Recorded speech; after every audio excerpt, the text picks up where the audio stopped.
कार्यक्रम के पुण्यार्चक हैं आयोजक श्री दिगंबर जैन साधु सेवा समिति, शामली, उत्तर प्रदेश। सभी गुरु भक्तों का एक ही प्रण, साधु सेवा और समर्पण। इसी भाव एवं भावना के साथ कार्य कर रहा है साधु सेवा ट्रस्ट। हम जानते हैं हमारे गुरुओं ने हमें इतना सब कुछ दिया, परंतु हमने अपने गुरुओं के लिए क्या किया, ये सवाल जरूर उठता है। देश के कई ऐसे प्रांत हैं जहां पर दिगंबर मुनियों को विहार करने में बहुत कठिनाई आती है। चौके वाले न मिलने पर विहार के दौरान आहार की व्यवस्था भी नहीं बन पाती। कई गांव व शहर आज भी ऐसे हैं जहां साधु संतों के चातुर्मास नहीं हुए हैं। इन सब को देखते हुए श्री साधु सेवा ट्रस्ट का उदय हुआ, जिससे दिगंबर मुनियों के आहार, विहार, प्रवास आदि की व्यवस्था को सुचारू रूप से बनाया जा सके, जिसके माध्यम से हमारा समाज, धर्म, संस्कृति सब सुरक्षित रह सकते हैं। क्यों न हम भी अपनी चंचला लक्ष्मी का सदुपयोग करें एवं अपने सच्चे गुरुओं की रक्षार्थ हेतु आगे आएं।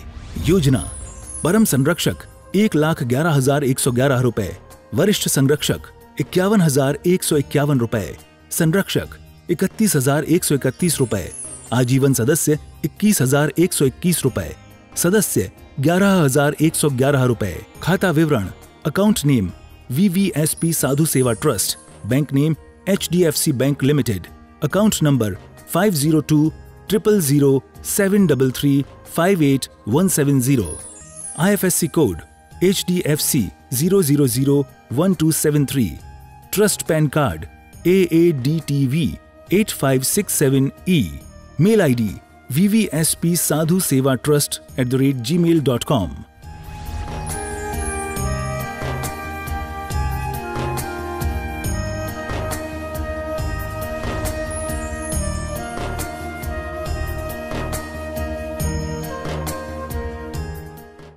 आत्म कल्याण के इच्छुक उपस्थित सभी धर्म प्रेमी, पुण्य आत्मा, श्रद्धालु एवं महानुभाव, श्रावकों के जीवन में उत्तम क्षमादि 10 लक्षण पर्व वर्ष में 3 बार आते हैं और समय के रहते हुए श्रावक जन इन पर्वों को बड़े आनंद के साथ मनाते हैं।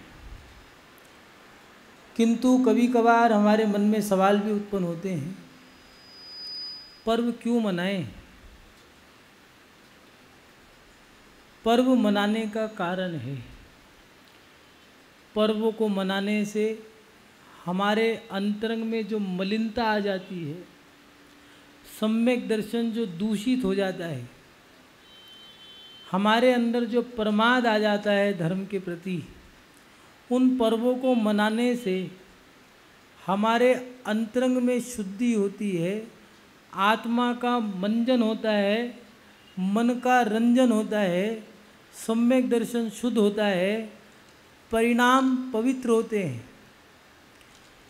और तो और पर्वों को मनाने से हमारी आत्मा जागृत हो जाती है कि हमें अपने जीवन में कुछ अच्छा काम भी करना है, हमें धर्मात्मा बनना है, आत्मकल्याण।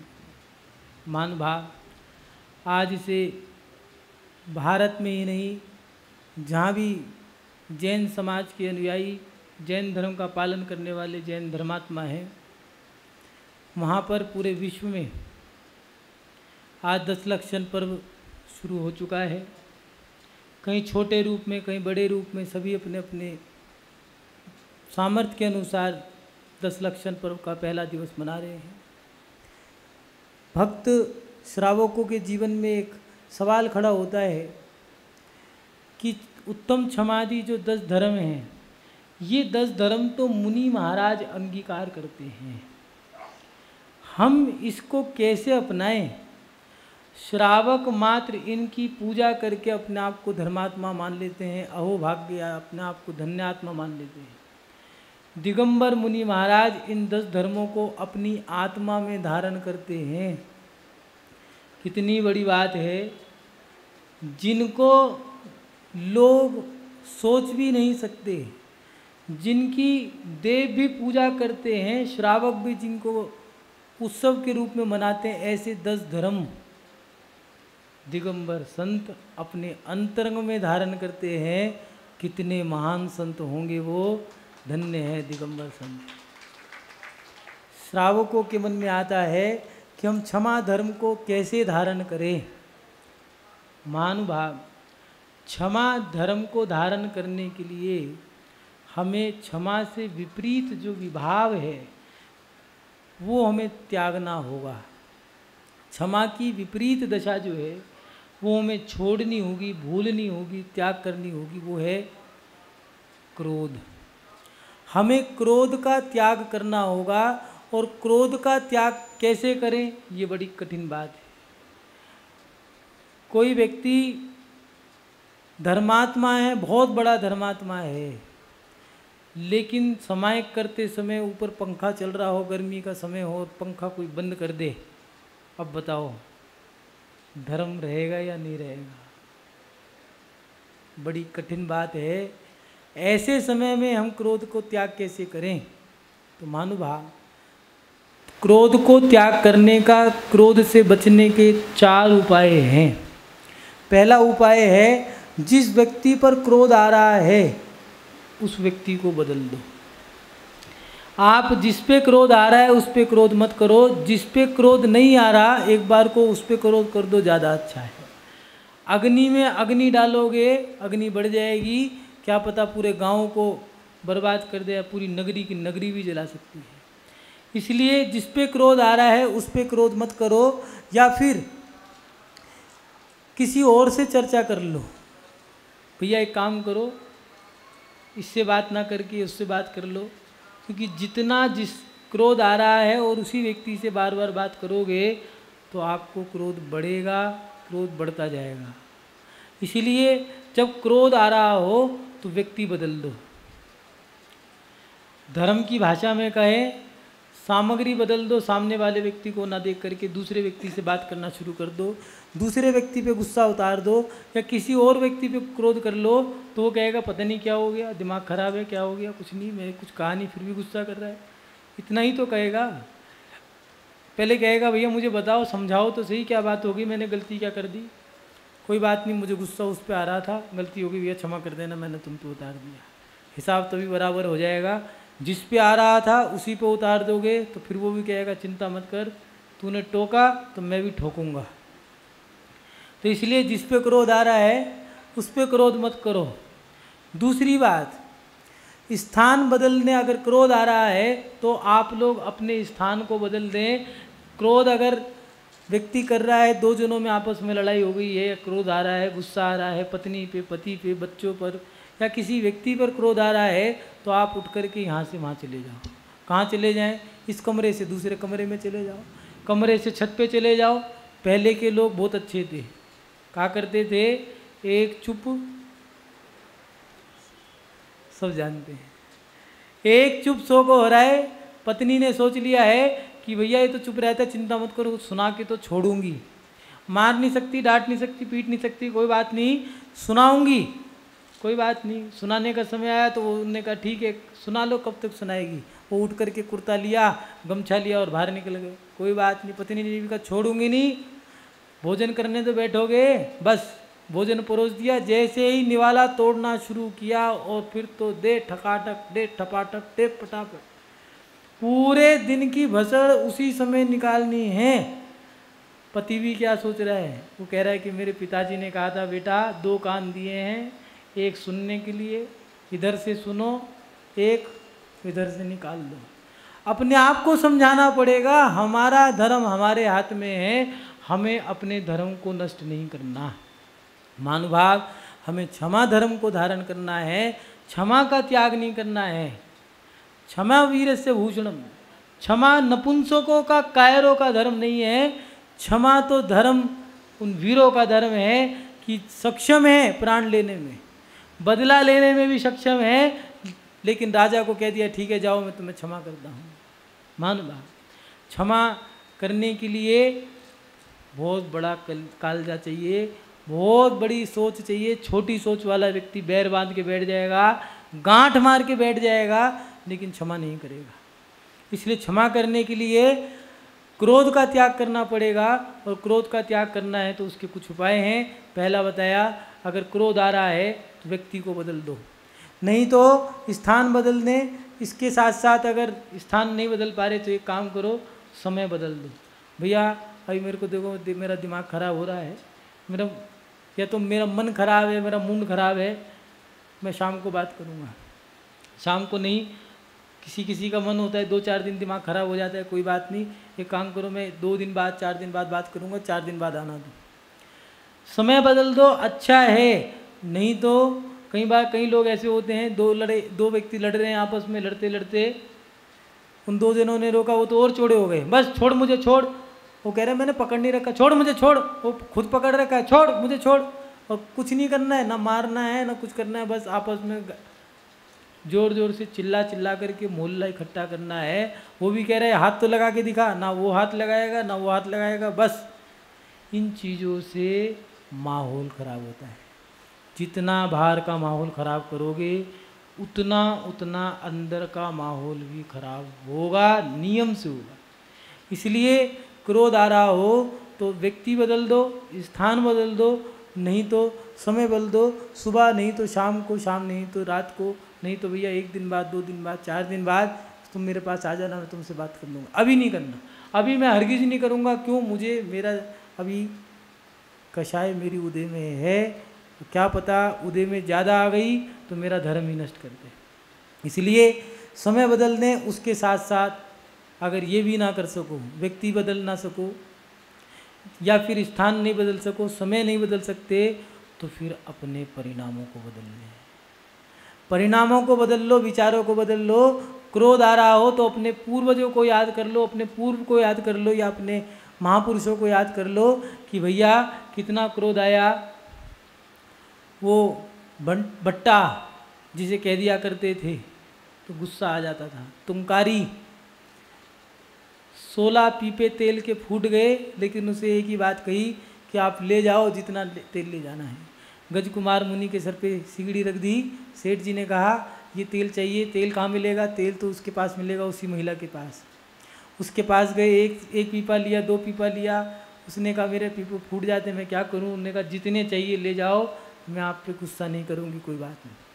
उन्होंने पीपा ले गए, तेल ले गए। तेल ले जा करके मुनि महाराज की औषधि उपचार कर लिया। पूछा कि आपको गुस्सा क्यों नहीं आता? उसने कहा मैंने भुगत लिया, मेरी चिढ़ थी, कोई मुझे तुनकारी कह देता था तो मैं बस क्रोध में आ जाती थी। एक दिन मेरी शादी हो गई, मैंने अपने पति से कहा कि मुझे तुमकारी मत कह देना, बस आग बबूला हो जाऊंगी, मैं कुछ भी कर सकती हूँ। उसके पति ने कहा ठीक है, मुझे क्या मतलब है, मैं नहीं कहने का। कोई बात नहीं। एक दिन पति देर से आया, दरवाज़ा खटखटाया, दरवाज़ा नहीं खोला। उसे गुस्सा आ गया, उसने कह दिया तुमकारी कहीं की। बस इतना ही गुस्सा आया था, थोड़ी मर्यादा रख ली, दरवाज़ा तो खोल दिया। पति अंदर, पत्नी बाहर चली गई। और बाहर जाने के बाद क्या नहीं हुआ, जंगल में चली गई। भीलों ने उसके साथ ज़बरदस्ती करना चाहा। शीलवती थी, देवों ने रक्षा करी। भीलों के राजा ने उसके साथ जबरन करना चाहा। यहाँ तक कि पिस्सू उसके लगा दिया करते थे, उससे खून निकाला करते थे। ऐसे ऐसे उसने उपसर्ग सहन करे। तो फिर जब वो बच के आ गई तो उसने कहा भैया मैंने देख लिया, क्रोध करने से क्या लाभ होता है, क्या हानि होती है, कुछ नहीं होता। क्रोध एक माचिस की तिल्ली की तरह है, दूसरे को जलाएगा लेकिन स्वयं भी जल के राख हो जाएगा। महानुभाव अपने जीवन में अपने विचारों को बदल लें, सामने वाला तुम्हारे विचार बिगाड़ेगा। दुनिया तुम्हारा धर्म नष्ट करने के पीछे पड़ी है, हमें अपना धर्म स्वयं बचाना है। कितना भी हो जाए, थोड़ा सा सब्र रख लो, थोड़ा सा शांति रख लो। पंजाब की एक बहुत अच्छी कहावत है, ठंड रखो ठंड। जितनी ठंड रखोगे उतना ठंडे रहोगे, जितना गुस्सा आएगा उतना आपको हानि होगी। अपने जीवन में अपने परिणामों को बदल करके अपनी आत्मा का कल्याण कर सकते हो। अच्छे समय को याद करो, अच्छे लोगों को याद करो, महापुरुषों को याद करो कि उन्होंने कितना सहन किया होगा। अच्छी लगे चर्चा करो, बुरी लगे तो अच्छा करो। महानुभाव, क्षमा धर्म को धारण करने के लिए हमें अपने जीवन में बुराइयों को त्याग करना पड़ेगा, क्रोध का त्याग करना पड़ेगा, क्रोध को शांत करना पड़ेगा। एक व्यक्ति थे, उन्हें लोग महात्मा जी कहा करते थे। बहुत सरल परिणामी थे, सहज थे, सरल थे। देश के लिए अपना सर्वस्व बलिदान देने के लिए तैयार थे, काम में लगे रहते थे। दूर दूर से उनके पास पत्र आते थे। एक दिन ऐसा भद्दा पत्र आया, उनके सहभागी ने वो पत्र पढ़ लिया। जो गाली कभी सुनी नहीं थी वो गाली भी उस पत्र में लिखी थी। पढ़ने के बाद उस व्यक्ति को बड़ा गुस्सा आया। उन्होंने कहा महात्मा जी बस इस व्यक्ति को मैं छोड़ूंगा नहीं। क्या हुआ? कहने के जानते हो इस पत्र में इनने क्या क्या लिखा है, इतना भद्दा पत्र मैं सहन नहीं कर सकता। महात्मा जी ने कहा कोई बात नहीं, रख दो। थोड़ी देर बाद महात्मा जी ने पत्र उठाया, पत्र को वापस रख दिया। उस व्यक्ति ने कहा महात्मा जी आपको गुस्सा नहीं आया? इतने गंदे भद्दे शब्द कोई किसी दुश्मन के लिए नहीं लिखता। आप तो देशभक्त हो, लोगों का उपकार करते हो, सेवा करते हो। तो महात्मा जी ने कहा भैया मैंने पत्र नहीं पढ़ा। तो फिर आपने पत्र तो लिया था? उन्होंने कहा मेरे जो काम का था वो मैंने ले लिया। इस पत्र में एक ऑल पिन लगी थी, वो मेरे काम की थी, मैंने रख ली। बाकी ये पत्र ऐसा का ऐसा रखा है। महानुभाव जानते हो महात्मा जी कौन थे? ये महात्मा जी और कोई नहीं, भारत के राष्ट्रपिता महात्मा गांधी थे। ऐसी सरलता सहजता थी कि लोग आज भी उनका उदाहरण देते हैं। सहजता, सरलता और धर्म के माध्यम से देश को आजाद करा डाला। अपने जीवन में सरलता को धारण करो। क्षमा धर्म सरलता का धर्म है। जितनी जितनी सरलता प्राप्त करते जाओगे उतना उतना क्रोध ढलता चला जाएगा। क्रोध ढलता चला जाएगा, क्षमा धर्म आता चला जाएगा। और जैसे ही क्षमा धर्म आएगा आप अपने जीवन में जानोगे, देखोगे कि हमारे जीवन में बदलाव आ गया। एक महात्मा जी थे, नदी में जाते, स्नान करते, वापस आ जाते गुरुकुल में। एक दिन क्या हुआ, घटना घटी। गुरुकुल के कुछ बच्चे महात्मा जी के पास गए। कहने लगे महात्मा जी बैठे हैं, कहानी सुनेंगे। महात्मा जी ने कहा नहीं, अभी दिनचर्या दैनिक क्रियाओं का समय है। स्नान करने जा रहे थे, सब बच्चों को छोड़ दिया। उनका जो प्रिय शिष्य था उसको नहीं बोले। ठीक है, वो प्रिय शिष्य साथ चला गया। महात्मा जी नहाने गए। उन्होंने कहा मेरे वस्त्रों का ध्यान रखना, यहीं खड़े रहना। महात्मा जी ने कहा ठीक, जो कहा। शिष्य ने कहा जो आज्ञा, कोई बात नहीं। उनकी आज्ञा का पालन किया। महात्मा जी स्नान करने लगे तो उन्होंने देखा नदी में एक बिच्छू है। वो बिच्छू नदी किनारे आता है, डूब जाता है। महात्मा जी ने उस बिच्छू को निकाल लिया और निकाल करके किनारे पे लाते, तभी वो बिच्छू डंक मार देता।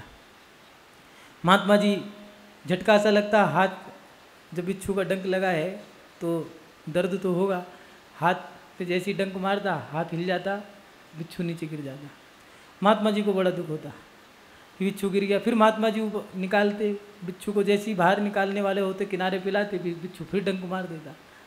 ये क्रिया बार बार हो रही थी। वो शिष्य जो था वो ये क्रिया देख रहा था, उसने उससे रहा नहीं गया। वो महात्मा जी के पास आया। महात्मा जी से कहने लगा महात्मा जी आप जानते नहीं हो आप क्या कर रहे हो, ये बिच्छू है, आप इस पे दया क्यों करते हो, ये तो डंक मारने का इसका स्वभाव है। तो जानते हो महात्मा जी ने क्या कहा, बेटा बिच्छू जब अपना काम नहीं छोड़ता तो मैं अपना काम क्यों छोड़ूं, इसका स्वभाव डंक मारने का है, दुष्टता का है। मैं महात्मा हूँ, मेरा काम सज्जनता परोपकार का है, मैं अपना काम क्यों छोड़ूं। महानुभाव धर्मात्मा के जीवन में सबसे विशेष क्रिया है हम अपने जीवन में क्षमा धर्म को धारण करें। आज के समय में लोगों में तनाव है, उस तनाव को थोड़ा कम करो। पहले के लोग स्वाध्याय करते थे, पहले के लोग स्वाध्याय करने के बाद मनन करते थे, चिंतन करते थे, तो वो जानते थे क्रोध कितनी बुरी चीज़ है, धर्म क्या है, धर्म क्या है, बुरा क्या है, अच्छा क्या है, वो ये सब जानते थे, उसका फल उनको पता था। लेकिन आज के लोग स्वाध्याय ना करने के कारण वो ये नहीं जानते कि हम क्या कर रहे हैं क्या नहीं कर रहे। जरा सा क्रोध, जरा सा गुस्सा करना हमें बहुत भारी पड़ सकता है। थोड़ा सा सहन कर लो। पहले के बुजुर्ग लोग या पहले के पुरुष लोग क्या करते थे, ठीक है भैया बोल रहा है कोई बात नहीं। सूत्र भी कितने सटीक थे। कोई गाली दे दिया, ठीक है भैया एक कान से सुनो दूसरे से निकाल दो। कोई लड़ रहा है, चिल्ला रहा है, बोल रहा है, कोई बात नहीं भैया थोड़ी देर के लिए बोलेगा, अपने आप चुप हो जाएगा थक करके। कितने सटीक सूत्र थे। पहले के लोग कहा करते थे भैया महिलाओं की तो आदत है बोलने की, चीखने की, चिल्लाने की, गला फाड़ के चिल्लाती रहती है। पहले के लोग कहा करते थे, हम नहीं कह रहे, हाँ, कहीं तुम हमसे कहो महाराज जी आपने ऐसा कह दिया। पहले के लोग कहा करते थे महिलाएं तो गला फाड़ के चिल्लाती रहती हैं, रोती रहती हैं, बोलती रहेंगी, बड़बड़ करना इनका काम है, ऐसा पहले के लोग कहते थे।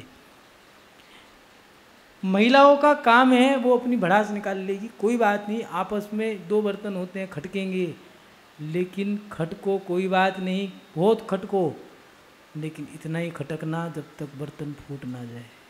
ऐसे मत खटकना कि बर्तन ही फूट जाए। महानुभाव लड़ते भी वही हैं, जहाँ राग है वहाँ देश है, जहाँ देश है वहाँ राग है। लड़ाई भी उससे ही होगी जिससे हम प्यार करते हैं। राह में रागीर तो हजारों मिलते हैं, उंगली हम उसकी पकड़ते हैं जो हमारा अपना होता है। इसलिए अपने जीवन में याद रखना, लड़ाई अगर कोई टोक रहा है या कोई तुमसे लड़ रहा है, कहीं ना कहीं तुम्हारे प्रति उसके दिल में सम्मान है, इसीलिए तुमसे लड़ रहा है।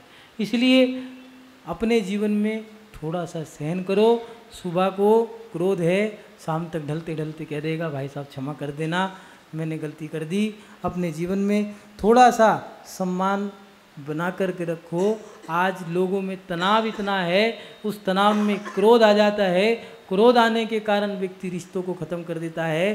पति पत्नी दो भाई हैं, दोनों की पत्नियाँ तैयार बैठी हैं, दोनों भाई भी तैयार बैठे हैं। पहले वाला ज़माना गया, लड़ाई हुई मना लो। अब तो वो कह रही है सुनो अलग होने का समय आ गया, अब अलग ले लो, मकान ले लो नया। तो वो भी क्या कह रहा है, ठहर जा, जिस दिन लड़ाई होगी उसी दिन बंटवारा कर लेंगे।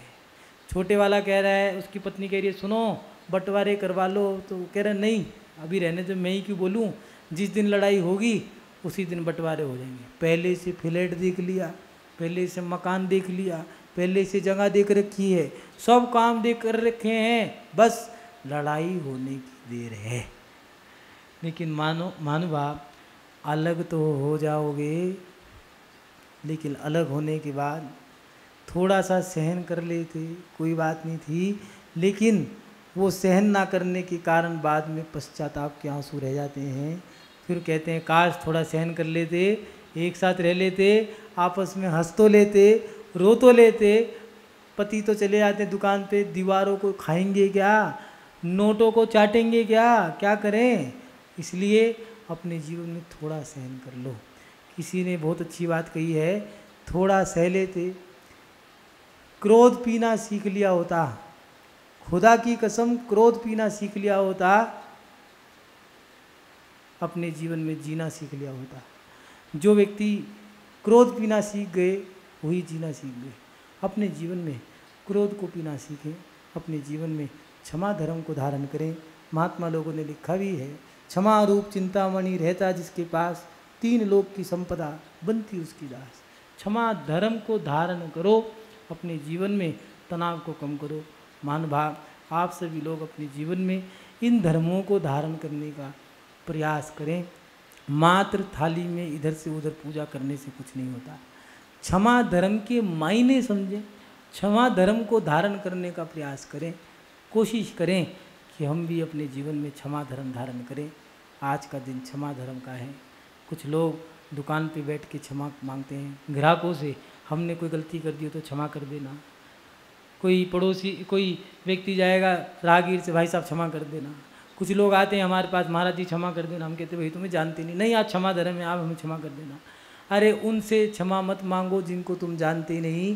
क्षमा मांगनी है तो उन माता पिता से क्षमा मांगो जिनका तुमने दिल दुखाया है।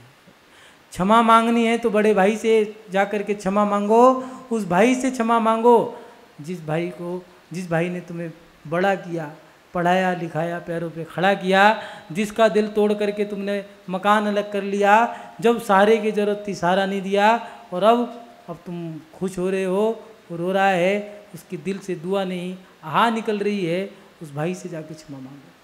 उस बहन से जाके क्षमा मांगो जो बहन कहा करती थी ये मेरा भाई है, यही मेरा सब कुछ है, यही मेरे जीवन का सहारा है, और उसके उस सहारे को तुमने छीन लिया, उसको धोखा दे दिया और रिश्ता बंद कर दिया।